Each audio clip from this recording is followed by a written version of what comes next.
뉴스 시작합니다. 저는 동정민입니다. 윤석열 대통령이 취임 1주년을 앞두고 취임 이후 가장 중요한 순방길에 올랐습니다. 12년 만에 미국 국빈 방문입니다. 본인 스스로 오늘 워싱턴 포스트 인터뷰에서 이렇게 밝혔더군요. 한미 동맹은 역사상 가장 성공한 동맹이다. 그 한미 동맹 70주년을 맞은 국빈 방문인데 상황이 녹록지가 않습니다. 대만, 우크라이나 문제도 겹치면서 중국, 러시아 그리고 일본, 북한까지 전 동북아가 예의주시하는 방미길입니다. 미국과 풀어야 할 경제 이슈도 있죠. 5박 7일간의 미국 순방, 어떤 일들이 기다리고 있는지 강병규 기자가 시작합니다. 윤석열 대통령이 오늘 한국 대통령으로는 12년 만에 미국 국빈 방문길에 나섰습니다. 윤 대통령은 환송을 나온 국민의힘 지도부에게 국회 상황을 잘 챙겨달라는 당부를 하고 김건희 여사와 전용기에 올랐습니다. 윤 대통령은 한국 시간으로 25일 조 바이든 미국 대통령과 한국전쟁 기념비를 함께 방문한 뒤 이튿날 방미 하이라이트인 한미 정상회담을 진행합니다. 이번 방미는 한미동맹 70주년의 의미를 살려 국빈 방문으로 진행됩니다. 여러 일정을 오랜 시간 함께 하면서 지난 70년간 축적된 한미동맹의 성과를 축하하고 미래 동맹의 발전 방향에 대해 심도 있는 의견을 교환할 예정입니다. 미국은 지난해 12월 마크롱 프랑스 대통령의 국빈 방문과 맞먹는 최고 수준의 예우를 준비하고 있습니다. 백악관 앞마당에서 의장대 사열, 예포 발사와 함께 공식 환영 행사가 열리고 정상회담을 한 뒤 한미 정상은 로즈 가든에서 공동 회견을 할 예정입니다. 저녁에는 국빈 만찬도 열립니다.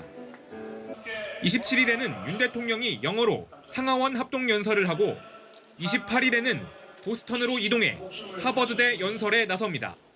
질 바이든 여사와 김건희 여사는 최소 3차례 일정을 함께할 전망입니다. 윤 대통령은 오늘 공개된 워싱턴 포스트와의 인터뷰에서 가장 중요한 의제는 양국 국민들이 한미동맹의 역사적 의의와 성과를 제대로 인식할 기회를 마련하는 것이라고 밝혔습니다. 최근 논란이 된 우크라이나 무기 제공 가능성에 대해 어떻게 무엇을 지원하느냐는 전쟁 당사국과의 다양한 직간접적인 관계를 고려하지 않을 수 없다며 수위를 낮췄습니다. 채널A 뉴스 강병규입니다. 윤석열 대통령의 방미길에는 이번 정부 들어 역대 최대 규모의 경제 사절단이 함께 갑니다. 이재용 삼성전자 회장을 비롯해 4대 그룹 총수, 6대 경제단체장이 함께 가는 건 매우 이례적인데요.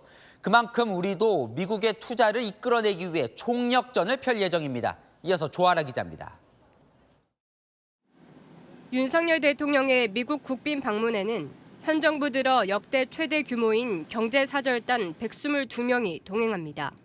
이재용 삼성전자 회장, 최태원 SK그룹 회장 등 4대 그룹 총수와 6대 경제단체장이 모두 대통령의 방미에 동행하는 것은 20년 만입니다. 2011년 이명박 전 대통령의 미국 국빈 방문 때는 재계 총수 대부분이 불참했습니다. 윤석열 대통령이 밝힌 세일즈 외교 의지의 일환입니다.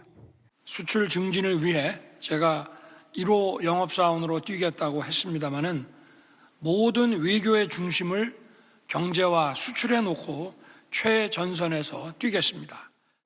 윤 대통령은 25일 한미 비즈니스 라운드 테이블에서 미국 첨단 기업들의 반도체와 배터리, 바이오 등 분야에서의 한국 투자를 이끌어낼 계획입니다. 이 자리에는 퀄컴, 보잉, 로키드 마틴 등 미국 주요 기업 대표가 참석할 계획입니다. 이어 세계 최고 수준의 보스턴 바이오 클러스터를 찾아 라운드 테이블을 개최합니다.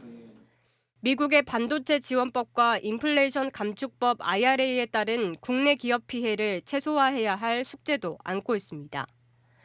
파이낸셜 타임즈는 중국이 미국 마이크론 반도체를 판매 금지할 경우 한국 기업이 그 부족 물량을 중국에 공급하지 않게 해달라는 요청을 미국이 한국 정부에 했다고 보도했습니다.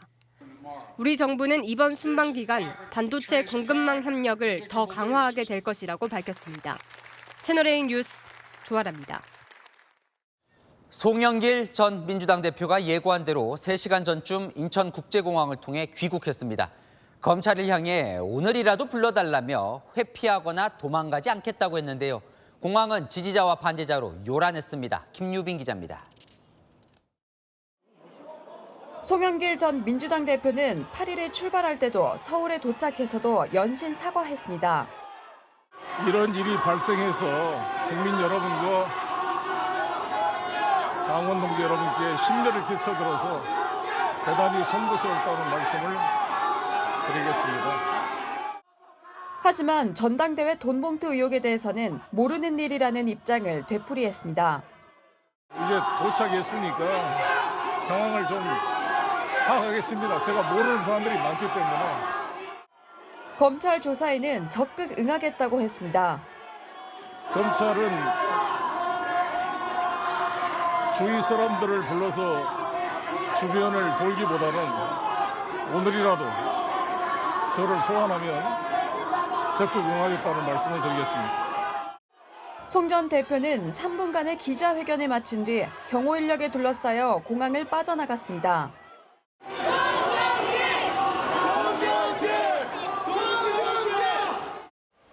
오늘 공항에는 이재명 대표 핵심 측근 그룹인 7인의 멤버이자 송 전 대표 시절 사무총장을 지낸 김영진 의원만 현역 의원으로는 유일하게 마중을 나왔습니다. 송 전 대표는 일단 검찰 소환을 기다리겠다는 입장입니다. 송 전 대표 측은 당분간 송 전 대표가 자택에 머물며 법률 대응을 준비할 예정이라고 밝혔습니다. 채널A 뉴스 김유빈입니다. 반면 민주당 지도부는 송영길 전 대표가 한국으로 돌아온 오늘 이 건과 관련해 침묵했습니다. 송 전 대표가 탈당하고 검찰 조사를 받겠다고 하니 당은 지켜보겠다는 취지로 보입니다. 윤수민 기자입니다. 더불어민주당 지도부는 오늘 최고위원회의에서 최고위원 8명이 29분간 발언을 이어갔지만 단 한 명도 전당대회 돈봉투 의혹과 관련해 언급을 하지 않았습니다. 회의가 끝나고 기자들이 관련 질문을 쏟아냈지만 묵묵부답이었습니다. 이번 기자회견 좀 어떻게 보셨나요? 혹시 윤관석, 이성만 의원에 대해서 탈당 논의하거나 출당시킬 방안을 내주셨나요? 거기에 대해서는 논의가 없었습니다. 없었고 오늘 송 전 대표께서 입국을 하지 않습니까? 그러니까 조금 이제 상황 변화가 있겠죠. 송 전 대표가 오늘 귀국해서 검찰 조사를 받겠다고 한 만큼 지켜보겠다며 거리두기에 나섰다는 관측입니다. 당 관계자는 이재명 대표와 송 전 대표 만남도 아직 논의된 바가 없다고 전했습니다. 당장 당 차원의 진상조사에 나설 계획은 없습니다. 또 말맞추기라든지 이런 얘기도 나올 수 있기 때문에 저희들이 하는 것은 한계가 있을 수밖에 없습니다. 민주당은 오히려 불법 정치자금 수수 혐의로 수사를 받고 있는 김연아 전 국민의힘 의원을 언급하며 역공에 나섰습니다. 김연아 의원은 어떻게 돼가고 있어요? 박지원 전 국정원장은 대통령과 여당은 잘못하고도 반성도 사과도 하지 않고 책임도 안 진다며 송영길 전 대표부터 이재명 대표까지 얼마나 잘하고 있냐고 치켜세웠습니다. 채널A 뉴스 윤수민입니다. 송영길 전 대표는 검찰을 향해 오늘이라도 불러달라 했지만 검찰은 수사에도 순서가 있다는 입장입니다. 강내구 전 감사부터 윤관석, 이성만 의원 차근차근 순차적으로 가겠다는 겁니다. 박건영 기자 보도 보시고 아는 기자 이어갑니다.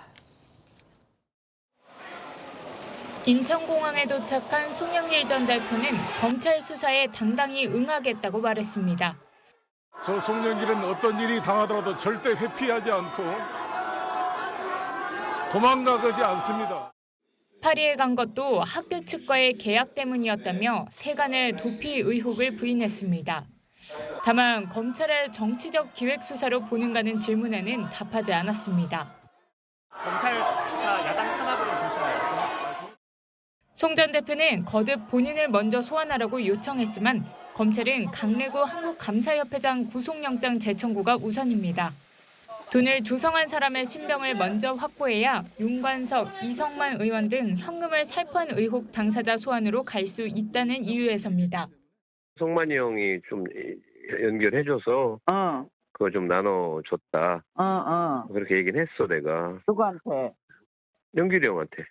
검찰은 강 회장에게도 정치자금법 위반 혐의를 추가로 적용하기 위해 내일 스폰서로 불린 사업가 김 씨를 참고인으로 불러 조사할 예정입니다. 김 씨는 2021년 당대표 선거 때 강 회장 등으로부터 밥값을 내달라는 취지의 요구가 있었다고 말했습니다. 하지만 강내구 회장은 혐의를 거듭 부인하고 있습니다. 한편 이종배 국민의힘 서울시 의원은 송 전 대표가 불법 자금 조달을 지시하고 돈을 준 걸로 의심된다며 송 전 대표를 정당법과 정치자금법 위반 혐의로 고발했습니다. 채널A 뉴스 박관영입니다.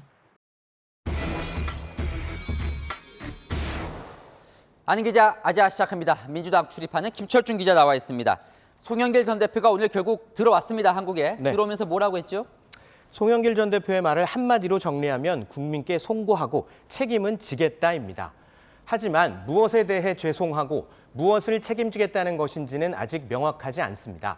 민주당 동본투 의혹에 대해 나는 잘 모른다는 입장이었기 때문에 현재로서는 시끄럽게 죄송하고 도의적 책임을 느낀다, 이 정도인 것 같습니다. 다만 검찰 수사에는 당당히 응하겠다는 입장을 분명히 했습니다. 절대 회피하지 않고 도망가지 않습니다. 그래서 제가 이 귀국한 이유도 마치 제가 뭘 도피해서 파리에 있는 것처럼 오해하시는 분들이 있어서.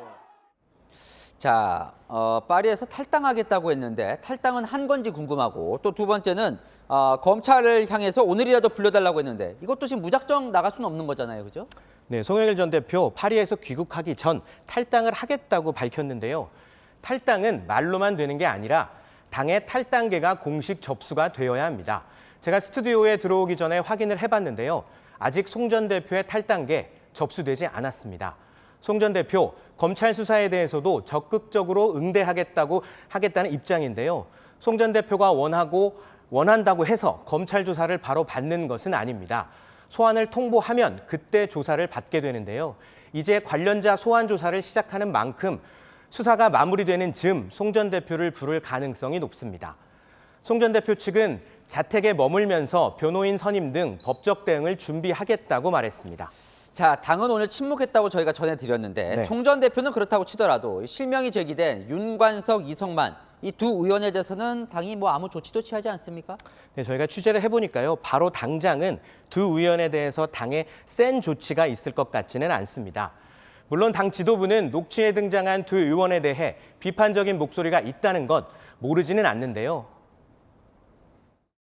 윤관석, 이성만 의원에 대해서 탈당 논의하거나 출당시킬 방안을 논의하셨나요? 당 안팎에서 이런저런 요구나 의견, 우려가 있다는 것은 지도부에서도 잘 알고 있습니다.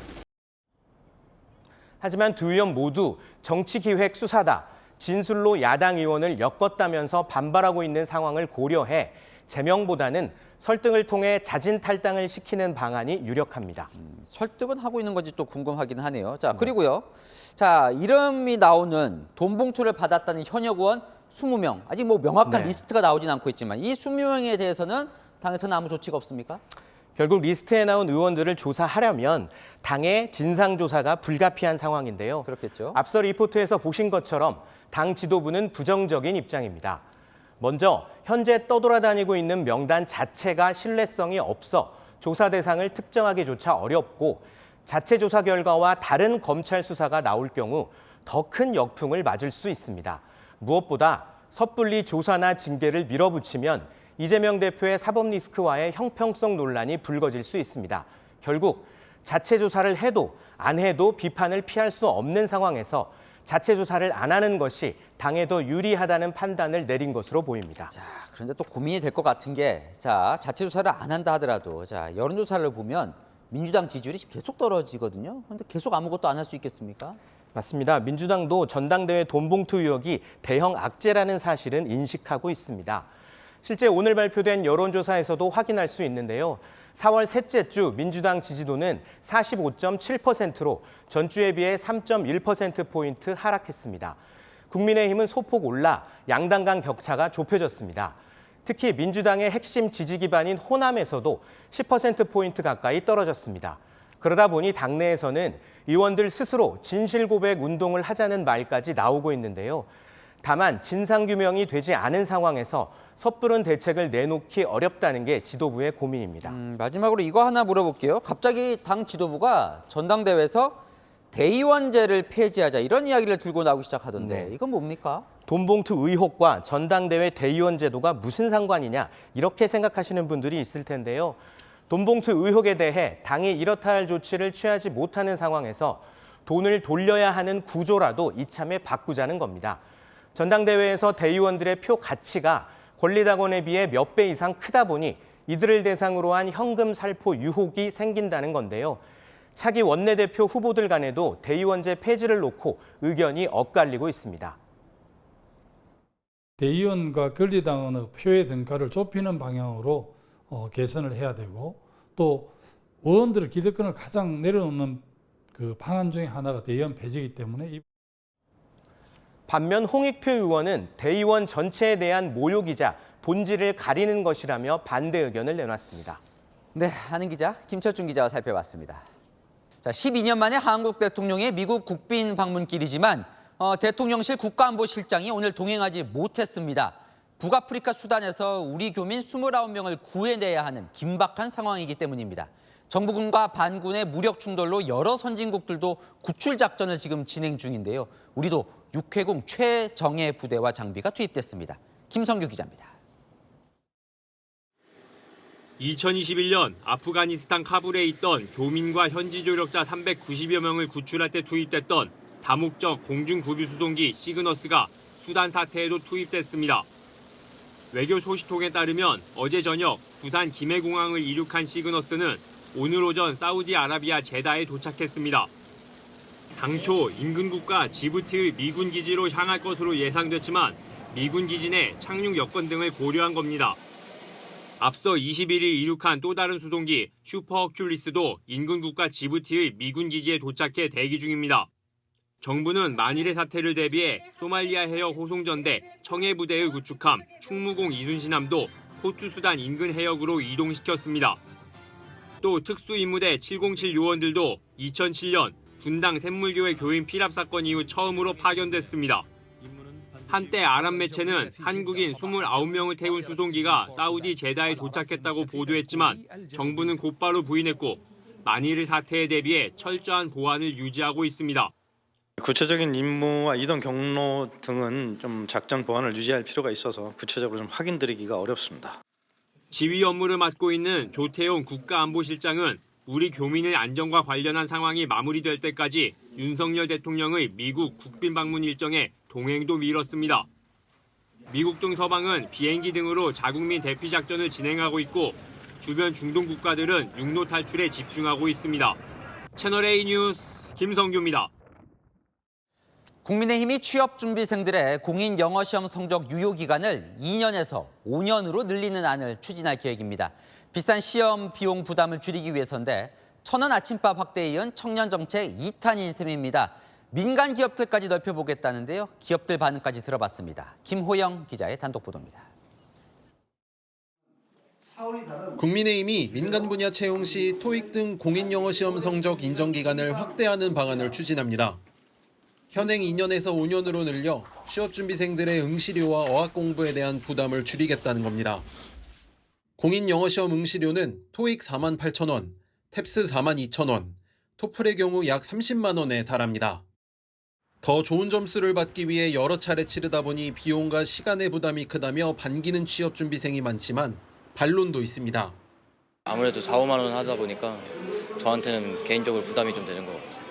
오래 되면 그래도 다른 것도 볼 수 있는 거고 하다 보니까 토익이 아니더라도 다른 자격증도 딸 수 있는 거고. 한번 따놓고 5년 동안 그거에 대한 공부를 안 하기 때문에 그 기준이 좀 저해되지 않나. 능력을 더 중시하는 입장에서는 2년이 더 낫다고 생각합니다. 기업의 경우 다른 방법으로 어학 능력을 검증할 수 있으니 굳이 2년을 고집할 필요는 없다는 반응입니다. 한 대기업 인사 담당자는 검증은 실무 면접 과정에서 하면 되니 채용 접수 때 5년 확대안을 반영할 의사가 있다고 말했습니다. 이미 유효기간을 늘린 한 공기업 인사 관계자도 준비 부담이 줄어 수험생들 반응이 좋다며 어학 경쟁력은 승진할 때 어학 성적을 보면 된다고 밝혔습니다. 국민의힘 관계자는 기업 참여를 유도하기 위해 다양한 인센티브도 고민 중이라고 밝혔습니다. 채널A 뉴스 김호영입니다.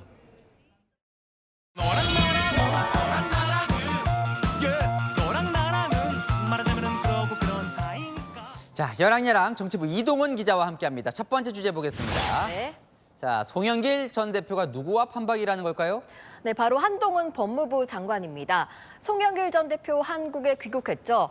그 비행기를 타기 위해 프랑스 파리 공항에 나타났을 때 모습이 지난달 한 장관의 출국길 모습과 닮았다는 이야기가 나온 건데요. 그래요. 기억이 납니다. 자, 빨간 책 들고 나갔었죠. 네, 까만색 뿔테 안경을 쓰고 짙은색 셔츠에 감색 코트를 왼팔에 걸치고 빨간색 표지책을 든 모습이 흡사해 보이죠. 네, 상당히 비슷해요. 한 장관은 무슨 펠로폰네소스 전쟁사 책을 들고 나갔었는데 송영길 전 대표가 들고 나간 이 책은 뭡니까? 네, 로버트 오펜하이머의 평전인 아메리칸 프로메테우스, 영어 원서인 것으로 알려집니다. 오펜하이머는 미국 원자폭탄의 아버지라 불리는데 소련의 스파이라는 혐의를 받다가 68년 만에 혐의를 벗었습니다. 송 전 대표는 책 내용을 묻자 요즘 핵 전쟁 위험이 높아져서 핵 전쟁을 어떻게 막을 수 있을 것인가에 대해 강의를 많이 했다고 말했는데요. 일각에선 송 전 대표가 오펜하이머처럼 누명을 벗을 거란 의미로 이 책을 선택한 것 아니냐는 해석이 나오고 있습니다. 자, 오선 중진의 송 전 대표라면 빨간 책을 들고 나가면 언론이 관심을 보일 거다 분명히 예상을 했을 것 같거든요. 네, 그러다 보니 한 장관과 비교할 거라는 걸 예상했고 노린 행보라는 분석도 나오는데요. 검찰과 한 장관을 비판하기 위해서라는 겁니다. 민주당에선 한 장관이 돈봉투 수사에 개입돼 있다는 비판도 하죠. 말의 향연이죠. 그렇게 얘기하시면 안 된다고 누누이 많은 사람들이 얘기하고 있는데 마치 한 정파에 완전히 서 있는 그런 장관, 그리고 수사의 결과까지도 다 알고 있는 것처럼. 네, 다음 주제 넘어가 보겠습니다. 국월 안에 태영호 국민의힘 최고위원이 한 말인가요? 네, 김기현 국민의힘 대표가 지난 주말 전당대회 때 정광훈 목사에게 도움을 요청한 사실을 인정했었죠. 태영호 최고위원, 오늘 김 대표 바로 앞에서 이렇게 말했습니다. 오만 곳에 도움을 구걸하지도 않았습니다. 제 주변에서 전 목사에게 간첩 발언 자제하게 해달라고 연락 좀 해보라고 한 제안도 저는 단칼에 거절했습니다. 김기현 대표님을 겨냥한 발언이라 이런 해석도 나올 수 있을 것 같은데요. 아니, 오늘 그저 제가 한 발언 그대로 받아주십시오. 그러니까 전 목사에게 도움을 요청한 적은 있지만 결과적으로는 받지 않았다는 게 김기현 대표 이야기인데 네. 김 대표로서는 좀 불쾌할 수 있겠는데요. 네, 김 대표에게도 기자들이 물어봤습니다. 대표님을 겨냥한 발언이라고 했는데 어떻게 보세요? 본인의 뜻이 뭔지는 잘 모르겠고요. 정광훈 목사는 우리 당 전당대회에 영향을 미친 바도 없고 영향을 미칠 입장에 있지도 않습니다. 김 대표 측은 관심을 두지 않겠다며 선을 그었지만 불쾌하다는 반응입니다. 그런데요, 이 태영호 최고위원 회의에 한 번 안 나왔잖아요. 그러더니 오늘은 내가 회의에 안 나올 이유가 없다. 아주 당당하던데요.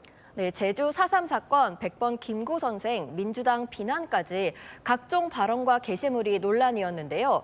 태영호 최고위원은 오늘 야당 비판은 업무상 해프닝이었고 역사 문제에 대해선 소신이라며 정면 돌파를 시도했습니다. 그럼 당에서는 태영호 최고위원에 대해서 징계를 하는 겁니까? 안 하는 겁니까? 국민의힘 윤리위는 빠르면 이번 주 금요일 태영호, 김재원 최고위원에 대한 징계를 논의할 예정인데요. 국민의힘 관계자의 이야기를 들어보니 일부 당원들이 태영호 최고위원 발언이 뭐가 문제냐고 한다, 문제 삼지 말라는 항의 전화가 빗발치고 있다고 전했습니다. 이 때문에 지도부도 상당히 곤혹스러워하는 것으로 전해지는데요.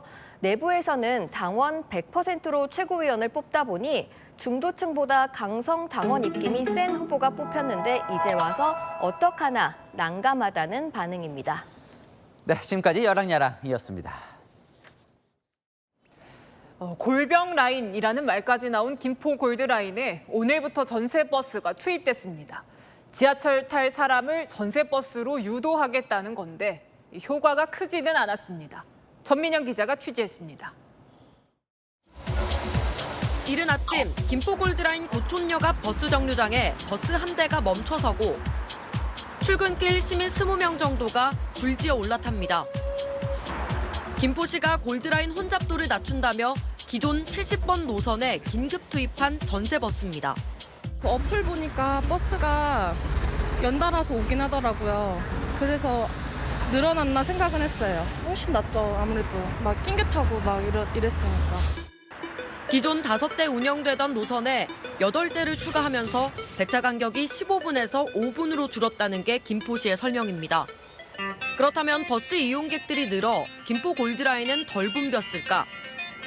이미 열차 안이 승객으로 가득 찼지만 다음 역에서 문이 열리자 승객들이 꾸역꾸역 밀고 들어옵니다. 종점인 김포공항역 승강장에는 승객들이 우르르 쏟아져 나옵니다. 현장 카메라 취재진이 지난주 월요일 지켜봤던 모습과 큰 차이가 없어 보입니다. 오늘 출근길에도 승객 2명이 호흡곤란을 호소해 응급처치가 이뤄졌습니다. 처음이라고 맞거나 그러진 않은데. 김포 골드라인 집계 결과 오늘 오전 7시에서 9시 사이 이용객은 19,000여 명으로 지난주와 큰 차이가 없었습니다. 이 정도 차이는 5차 수준인데 사실. 전세버스를 투입했지만 지하철 승객이 버스를 이용하는 분산 효과는 나타나지 않은 겁니다. 설상가상으로 버스 접촉사고까지 발생해 버스 운행이 일부 지연되기도 했습니다. 평소에 지하철 타다가 오늘부터 70번 증차된다 그래가지고 70번도 타고 했었는데 기다리고 있는데 안 오네요. 그래서 지하철을 좀 기다리는 게 빠르긴 빠를 것 같아요. 힘들지만. 김포시는 내일부터 출근길 전세버스 투입 시간대를 1시간 더 늘리고 전세버스 투입 대수도 4배 늘리기로 했습니다. 아주 빨리 하려고 노력은 하는데 기사님도 웃어야 하고 버스를 섭외하는 문제도 있고요. 저희가 전체적인 걸 좀 따져가면서 속도를 내야 될 것 같아가지고요. 정부가 뾰족한 대책을 찾지 못하는 사이 시민들은 여전히 지옥철에 몸을 싣고 있습니다.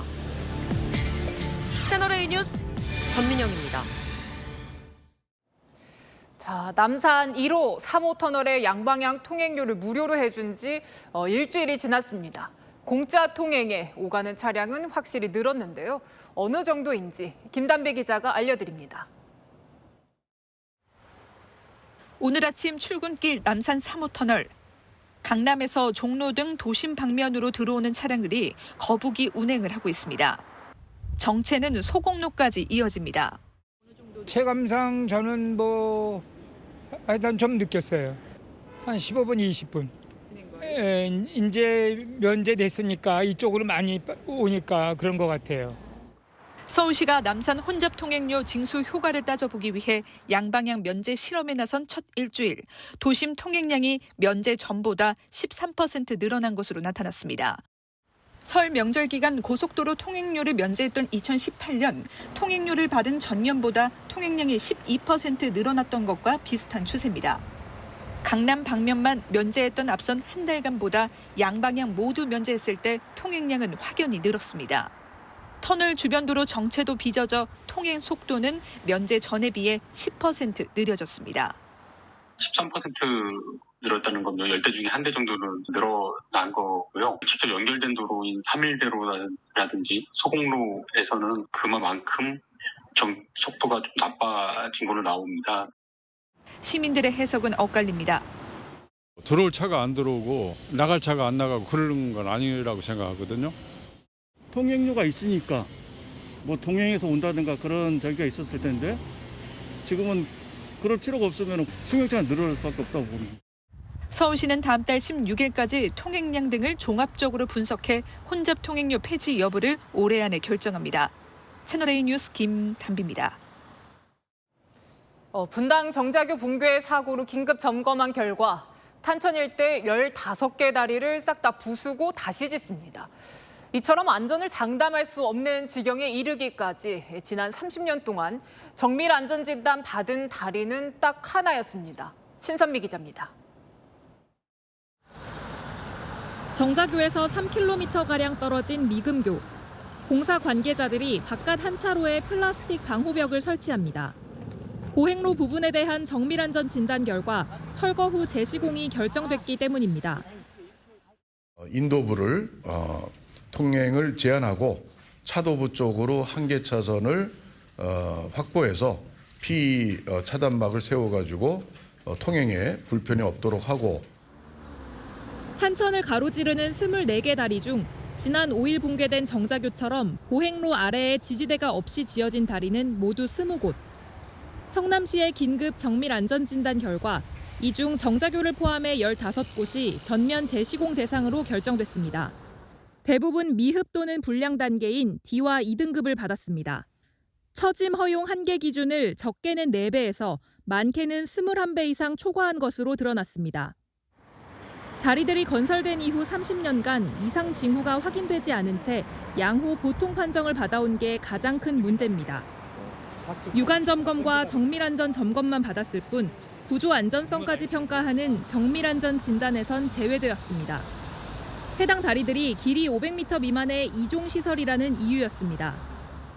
어느 정도 준공 연도까지 모르되면 붕괴 가능성이 있기 때문에 이번 기회를 통해서 1종이 됐든 2종이 됐든 정밀안전 진단으로 의무화를 좀 할 필요도 있다.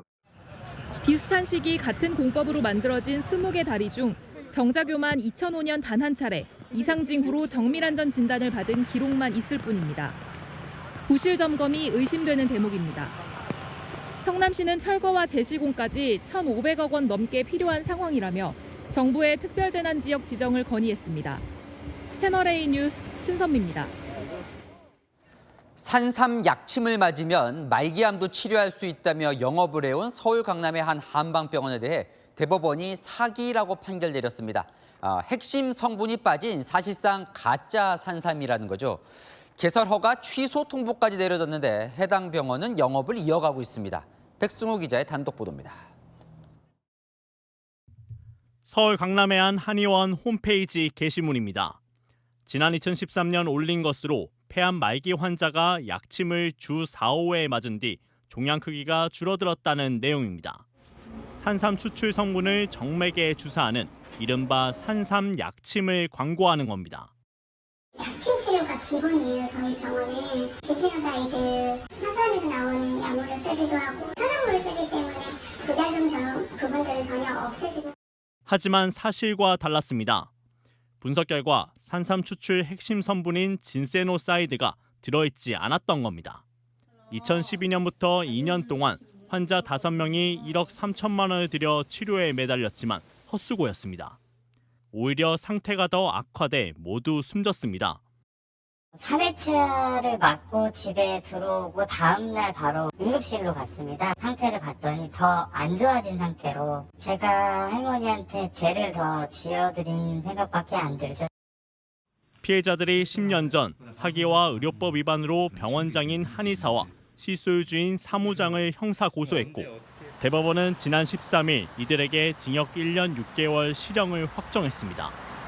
또 병원 개설 허가 취소 통보도 함께 내려졌습니다. 병원 측은 2020년 1심 판결 이후 문제가 된 산삼약침을 쓰지 않고 있다며 병원장도 바뀌었기 때문에 병원 폐쇄는 적절치 않다고 반발했습니다. 법원 확정 판결이 나면 담당 구청은 병원에 대해 행정조치를 취해야 하지만 채널A 취재 전까지 그런 권한이 있는지도 전혀 모르고 있었습니다. 확정 판결 나고 나서 보건복지부 쪽에서 저희 보건소 쪽으로 통보를 해서 저희 쪽으로 통보가 오는 게 아니래요. 행정조치가 굼뜬 사이 문제병원의 영업은 계속되고 있습니다. 채널A 뉴스 백승우입니다. 이제 이런 것까지 들고 다녀야 하는 걸까요? 술이나 음료에 마약을 떨어뜨리는 범죄가 들다 보니 마약이 들었는지 즉석에서 확인할 수 있는 간이 키트가 개발됐습니다. 김태우 기자입니다. 투명한 액체가 든 실험용 튜브입니다. 겉보기에는 똑같습니다. 막대형 검사지를 튜브에 각각 집어넣은 뒤 잠시 기다리자 오른쪽 검사지만 까만 원 모양이 생겼습니다. 왼쪽은 맹물, 오른쪽은 필로폰을 탄 물인데 검사지가 필로폰을 탄 물에 반응한 겁니다. 경찰 의뢰로 성균관대 연구팀이 개발한 마약 탐지 키트인데 음료에 녹인 마약 성분을 마시기 전 탐지할 수 있습니다. 대부분의 마약에 든 질소 성분에 시약이 반응하는 원리입니다. 질소 성분이 있었을 때 이 물질이 가서 결합을 하는 거예요. 그럼 색깔이 변하는 거예요. 현재 필로폰과 엑스터시, 코카인 등을 탐지할 수 있습니다. 휴대성을 높여 휴대전화에 붙이는 스티커 검사지도 개발을 마쳤습니다. 강남 학원가에서 마약 음료가 유포되는 등 마약이 그 어느 때보다 일상 속에 침투한 상황. 마약이 쉽게 접할 수 있어가지고 제가 자녀를 두는 그 가장으로서 그런 부분이 좀 많이 좀 우려가 되죠. 코로나 키트가 약국에서 판매되듯이 그런 키트도 전국적으로 약국에서 판매했으면. 경찰은 탐지 키트를 오는 9월까지 일선 현장에 배포하고 빠르면 연말부터 시민들도 시중에서 구입 가능케 할 계획입니다. 채널A 뉴스 김태우입니다. 범죄 갤러리로 변질된 DC인사이드의 우울증 갤러리 문제, 채널A가 지난주에 집중 보도해드렸죠. 경찰이 강수를 꺼냈습니다. 조민기 기자입니다. 극단적 선택 과정을 SNS로 생중계한 10대 학생이 활동한 것으로 알려진 DC인사이드의 우울증 갤러리. 미성년자를 대상으로 한 마약과 성착취 등 각종 범죄에 노출되고 있다는 제보가 쏟아지고 있습니다. 약물 사진 같은 것도 많이 올라오기도 하고요. 그 알몸으로 누워있는 사진이 있더라고요. 약 먹고 이미 쓰러져 있더라고요. 경찰이 형사, 여성 청소년, 사이버 등이 포함된 전담 조직을 구성해 수사에 나섰습니다. 경찰은 우울증 갤러리를 지속적으로 모니터링하겠다면서 주로 과거에 발생했던 사건에 관한 의혹을 다룰 것이라고 밝혔습니다. 우울증 갤러리에서 활동하는 남성들이 신대방동을 중심으로 미성년자들을 유인해 범죄를 저질렀다는 이른바 신대방팸 의혹에 대해서도 입건 전 조사에 착수했습니다. 이용자들은 기대와 우려를 동시에 드러냅니다. 전담팀에 만들어진 거는 정말 좋은 일이라고 생각하고요. 우울증 갤러리가 그 N번방, 박사방만큼 그 심각하다는 걸 인지하고 꼼꼼하게 수사를 해주셨으면 좋겠어요. 좀 시간이 지났잖아요. 그리고 점점 관심은 식어갈 테고 TF팀이 일할 수 있는 것도 한계가 있을 텐데. DC인사이드 측이 경찰의 임시 폐쇄 요청을 거부한 가운데 방송통신심의위원회는 내일 안건 상정 여부를 결정합니다. 채널A 뉴스 조민기입니다. 오래전에 인터넷이나 SNS에 올린 글과 사진 때문에 창피하고 후회되는 경우 종종 있죠. 이런 걸 지우는 게 이제는 조금 쉬워지게 됐습니다. 김용성 기자입니다. 올리면 뭐 준다고 해가지고 올렸던 게 있었는데 지금 생각해보면 좀 지우고 싶었던 게 좀 많은 것 같아요. 중이병이나 뭐 욕 썼다든지 그런 거 있으면은 지우고 싶다고 생각을 했고. 아동 청소년기 SNS 등에 충동적으로 올린 글이나 사진을 철들고 나서 뒤늦게 삭제하기란 쉽지 않습니다. 회원가입했던 곳에서 이미 탈퇴했거나 비밀번호를 잊어버린 경우가 많기 때문입니다. 이런 아동 청소년기 흑역사 흔적을 지울 수 있도록 도와주는 정부 지원 서비스가 오늘부터 시작됐습니다. 게시물의 링크와 자신이 올린 것임을 입증하는 근거를 제출하면 해당 게시글에 제3자가 접근하지 못하도록 운영자에게 요청해 주는 겁니다. 기존엔 이용자가 운영자 등에게 일일이 신분을 확인해주고 직접 신청해야 가능했습니다. 아동 청소년인 경우 본인뿐 아니라 제3자가 올린 게시물도 삭제가 가능하도록 하는 법안도 내년까지 마련됩니다. 부모가 자녀의 동의 없이 사진, 영상 등을 SNS에 올린 경우에도 자녀가 삭제 요청할 수 있게 됩니다. 자녀의 의사를 묻지 않고 아동의 사진이나 정보 등을 SNS 등에 공유하는 보여주에 의한 개인정보 침해도 다수 발생되고 있는 상황입니다. 프랑스에서는 부모가 자녀의 동의 없이 사진 등을 SNS에 올릴 경우 형사처벌을 받을 수 있습니다. 정부는 해외 입법례 등을 검토한 뒤 제재 여부 등도 결정할 계획입니다. 채널A 뉴스 김용성입니다. 반가운 봄꽃에 꼭 따라오는 불청개, 꽃가루죠. 이로 인한 알레르기는 이번 봄에 유난히 기승입니다. 권솔 기자가 이후부터 대처법까지 알아봤습니다. 하얀 솜털과 꽃가루가 펄펄 날립니다. 마치 한방눈이 쏟아지는 듯합니다. 꽃가루? 그것도 많이 날리고 해가지고 눈이 살짝 오면 딱 이렇게 되겠다만큼. 강가에도 꽃가루가 소복이 쌓여 있고 강물도 꽃가루로 뒤덮였습니다. 해마다 찾아오는 봄의 불청객이지만 올해는 특히 심합니다.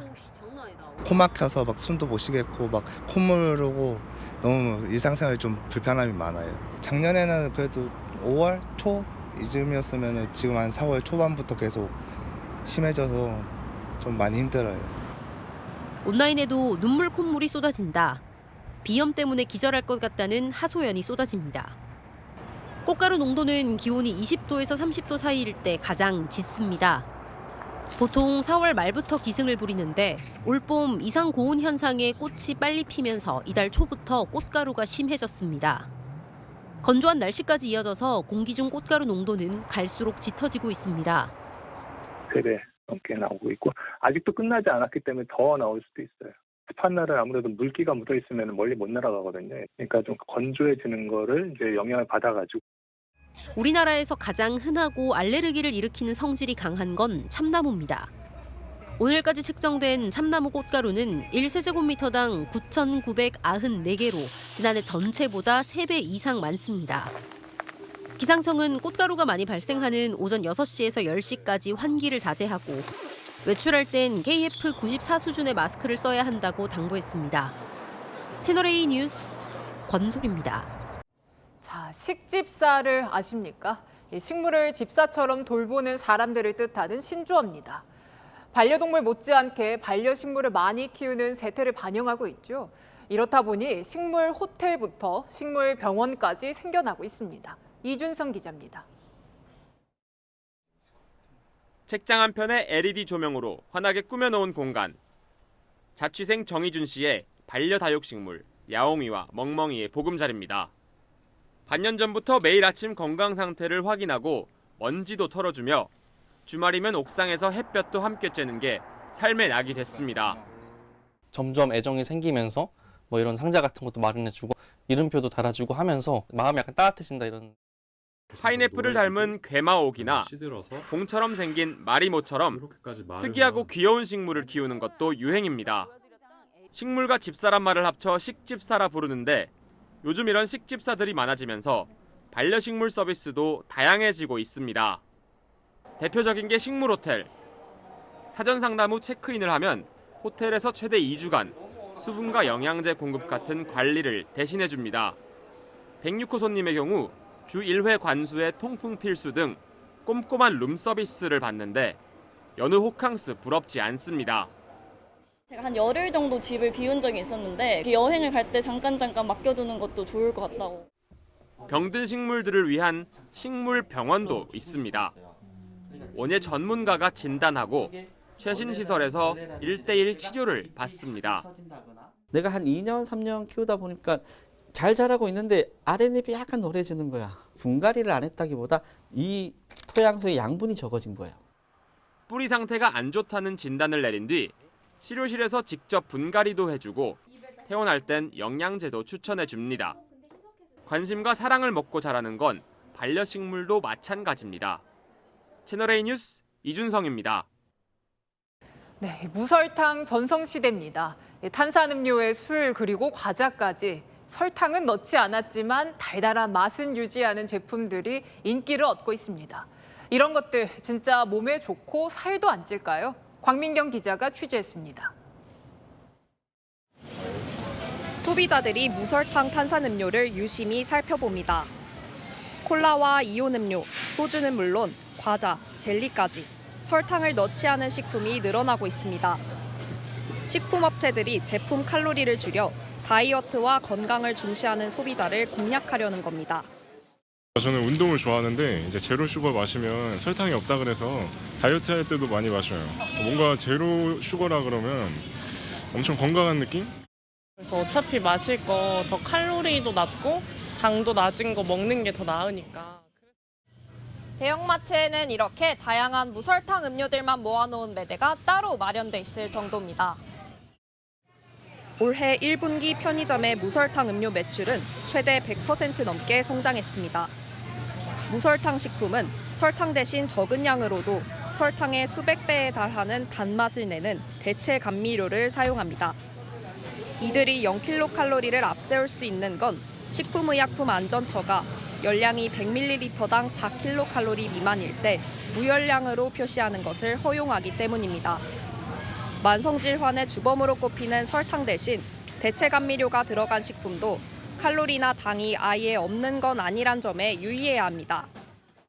과도하게 이 대체 감미료를 섭취했을 때 비만이나 일부 질환을 유발할 수 있다는 일부 연구가 있기 때문에 너무 많은 양을 섭취하지 않는 것이 바람직합니다. 대체 감미료가 장기간 인체에 미치는 영향이 완벽하게 검증되지 않은 만큼 적당한 수준의 섭취가 필요합니다. 채널A 뉴스 광민경입니다. 우리 아이들 입학할 때 멋진 교복 입혀서 보내고 싶은 부모 마음 누구나 똑같겠죠. 문제는 너무 비싼 가격입니다. 왜 비쌀까? 일부 업체들의 담합 때문이었습니다. 공국진 기자입니다. 한 교복업체에 들이닥친 검찰 수사관이 장부를 꼼꼼히 살펴봅니다. 광주 교복업체들의 교복값 담합 의혹에 압수수색을 벌이며 수사에 나섰던 검찰. 2021년부터 3년간 45개 업체가 160억 원대 규모의 교복 입찰 담합에 가담했다고 밝혔습니다. 그 입찰에 참가했던 45개 교복업체 전체가 총 289회에 걸쳐 담합 행위를 한 사실이 확인되었습니다. 교복업체들은 낙찰받을 학교를 미리 나누고 사전에 낙찰 가격을 공유한 뒤 들러리 업체들과 낙찰업체로 역할을 분담하는 식으로 담합했습니다. 들러리 업체가 높은 가격을 써내면 낙찰받을 업체는 그보다 약간 낮은 값을 적어내 입찰을 따내는 겁니다. 검찰 수사 결과 담합을 하지 않았을 때 평균 낙찰 가격은 23만 7천 원 수준이었지만 담합했을 땐 평균 29만 6천 원에 낙찰됐습니다. 담합 때는 2020년에 했긴 했어요. 그 뒤로는 저희들은 별로 안 했거든요. 입찰 담합으로 업체들이 챙긴 부당이득은 32억 원. 검찰은 피해 학생 1인당 평균 6만 원을 더 주고 교복을 산 셈이라고 추산했습니다. 검찰은 광주 이외 지역에서도 비슷한 방식의 담합 정황이 발견됐다며 수사 확대 가능성도 시사했습니다. 광주시 교육청은 담합 가담 업체들과의 계약 해지와 함께 17개 시도교육청과의 공동 전수조사를 검토하겠다고 밝혔습니다. 채널A 뉴스 공진입니다. 오늘 오전 경기 김포시에 있는 공장에서 불이 났습니다. 큰 불길은 잡혔지만 인근 공장까지 건물 12개가 불탔습니다. 조현진 기자입니다. 공장 위로 시뻘건 불씨와 검은 연기가 쉴 새 없이 솟아오릅니다. 소방관들이 물을 뿌려대지만 불은 좀처럼 잡히지 않습니다. 더 거세진 불길은 무서운 속도로 솟구칩니다. 경기 김포의 열풍기 제조업체에서 불이 난 건 오늘 오전 10시 58분쯤. 공장 천막에 불이 붙었다는 신고를 받은 소방당국이 긴급 출동했지만 불어닥친 강풍에 인근 업체 3곳에 12개 건물로 불이 옮겨 붙었습니다. 소방당국은 화재 발생 2시간 만에 인근 소방서 인력까지 총동원하는 대응 2단계를 발령했습니다. 헬기 6대와 장비 68대, 소방대원 등 인력 165명이 투입됐습니다. 이 불로 공장 관계자 1명이 화상을 입었고 소방대원 1명도 골절상을 당해 병원으로 이송됐습니다. 순식간에 일터가 잿더미로 변하자 공장 관계자들은 울분을 삼킵니다. 그 불만 잡아줬으면 이런 일 없었다니까. 난 그게 지금 한이 맺히는 거예요, 지금. 내가 이게 지금 23년째거든요. 23년째. 네. 청춘 다 바친 거죠. 끝났어요. 화재 발생 7시간 만에 초진에 성공한 소방당국은 현재 잔불을 정리하며 추가 피해에 대응하고 있습니다. 소방당국은 불을 완전히 끄는 대로 정확한 화재 원인을 조사할 방침입니다. 채널A 뉴스 조현진입니다. 화창한 봄날 즐기면서도 언제 또 더워질까 걱정하시죠? 아시아의 다른 나라들은 때이른 폭염으로 펄펄 끓고 있습니다. 아직 4월인데요. 체감 온도가 50도를 넘은 곳도 있습니다. 권갑구 기자입니다. 정치 집회에 나온 시민들이 연신 부채를 흔들고 얼음 음료를 판매하는 손길은 분주해졌습니다. 지난 주말 태국 방콕의 최고 기온은 42도를 기록했고 습도를 포함한 체감 온도는 54도에 달했습니다. ออกตอนเช้าค่ะแล้วก็ไปอีกทีเย็นเลย6 โมงอะไรเงี้ยถึงจะออกอันนั้นก็อยู่แต่บ้านส่วนมากจะกินน้ำเยอะนุ่นน้ำแข็ง น้ำแข็งส่วนมากจะหนีเข้าเซเว่นมั่งอะไรมั่งหลบเวลาร้อนจัดๆก็ทนไม่ไหวก็หนีเข้าเซเว่นไป 4월 예년 평균 기온인 30도를 훌쩍 넘어서자 거리에는 인적이 대폭 줄었습니다. 지난 16일 최고 기온 36도를 기록한 인도 뭄바이에선 13명이 열사병 등으로 숨졌습니다. 때이른 외출 자제 권고와 휴교령도 내려졌습니다. 1:30 बजे से लेकर 3:30 बजे तक जो है अगर पॉसिबल हो तो बाहर ना निकलें. 레이더 기상지도에서 인도부터 중국 남부까지 30도를 넘어 붉게 표시된 부분은 한반도 남쪽으로 확장됐습니다. 남태평양과 인도양에서 습하고 더운 기압이 올라오면서 유례없는 4월 폭염이 이어진 겁니다. 냉방 전력이 급증하면서 인도와 방글라데시 일부 지역에선 정전 사태도 빚어지고 있다고 현지 언론은 전했습니다. 채널A 뉴스 권갑구입니다. 내일은 봄비 소식이 있습니다. 새벽에 남해안과 제주를 시작으로 오후에 중부지방까지 확대될 텐데요. 양은 대부분 5mm로 많지는 않겠고요. 저기압이 통과하는 경남 해안과 제주에는 최고 30mm가 내리겠습니다. 제주 해상에는 물결이 매우 거세게 일고 있습니다. 해안가로는 너울성 파도가 밀려올 수 있어서 접근을 자제하시는 게 좋겠습니다. 서울 등 내륙 곳곳으로는 건조특보가 발효 중입니다. 비 양이 워낙 적어서 대기의 건조함은 계속될 텐데요. 계속해서 화재 사고에 주의하셔야겠습니다. 비가 오면서 흐린 가운데 내일은 날이 반짝 쌀쌀합니다. 서울과 광주 10도로 출발해서 한낮에는 서울 14도, 대전과 부산 13도가 예상됩니다. 주 후반으로 갈수록 날은 점점 포근해지겠고요. 토요일에는 남해안과 제주에 비 소식이 있습니다. 날씨였습니다. 이제 몇 시간 뒤면 윤석열 대통령이 미국에 도착합니다. 한미동맹 70년, 그 무게만큼 엄중한 국빈 방문입니다. 북한뿐 아니라 중국, 러시아도 예의주시하는 안보 문제도, 또 미중 사이에 낀 우리 경제 문제도 쉬운 과제가 없지만요. 자, 윤 대통령, 바이든 미 대통령이 작년 한국 방문 때 선물했던, 그래서 집무실에 놓고 봤던 이 문구처럼 무한 책임감으로 미국 방문에 임해주길 바랍니다. 마침표 찍겠습니다. 모든 책임은 내가 진다. 뉴스에 마칩니다. 감사합니다.